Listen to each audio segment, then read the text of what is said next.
Alaikum jama'a masu kallon mu, ko in ce masu kallon bidiyoyin mu. Yau dai gashi mun gayyato Honorable Muhammad Sabo Gaya, wadda aka fi sani da Matawalle. Shi ma ya taɓa neman takarar shugabancin ƙasar nan, to kuma dai Allah bai yi ba. To amma dai yana miƙa kokensa ga al'umma akan cewa ƙasar gaba ɗaya ta rikice, tana cikin wani yanayi. To gashi dai yau za mu ɗan yi masa tambayoyi, zai mana bayani dangane da yadda aka yi ƙasar gaba ɗaya ta lalace, ta koma babu tsaro, babu aikin yi, ga ta'addanci da yake faruwa. Sannan kuma zai yi mana bayani dangane da ya samu ƙasar nan, to wace irin gudunmawa zai bayar. To da farko dai Honorable Sabo, sai ka shirya, duniya ce take kallon ka. Allah da gaske yake, duniya ce take kallon ka wannan bidiyo.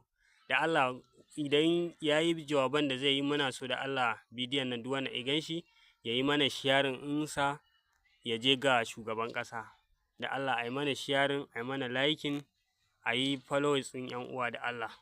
To a gurguje dai Honorable Sabo, tambaya da zan fara maka ta farko ita ce, an ce wai ka taɓa neman shugabancin nan, gaskiya ne? An ce ka taɓa fitowa takara, har fastohinka an kakkafe a gurare haka da dama, irin su rumfunan masu yayi, irin su hedikwata da jikin pole haka na wuta, gaskiya ne?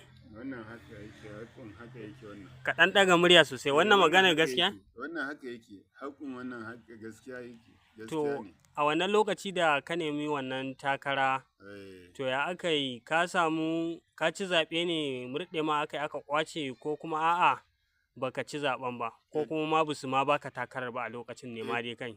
To gaskiya na nemi takarar, kuma na fito, jama'a da yawa sun zaɓe ni, to amma kuma daga bisani murɗe mun aka kada ni, ban samu ba. Gaskiya ne, idan na fahimce ka, ka ci zaɓen amma dai murɗiya aka yi maka. To gaskiya ne. To yanzu al'umma suna tambaya akan cewa wai ya aka yi gaba ɗaya, yanzu ya yanayin ƙasar da yake ciki, ya yanayin ƙasar yake ciki, da me suke faruwa wanda suke damun mutane.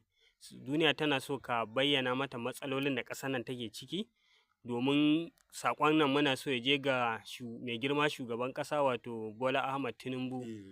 Muna so wannan saƙo naka ya je gare shi. Wani irin matsaloli muke fuskanta yanzu haka a ƙasar nan? To a haƙiƙanin gaskiya matsaloli iri-iri ne suke addabar ƙasar nan. Gaskiya ne. Na farko babu tsaro. Gaskiya ne magana. Na biyu ga rashin ruwa.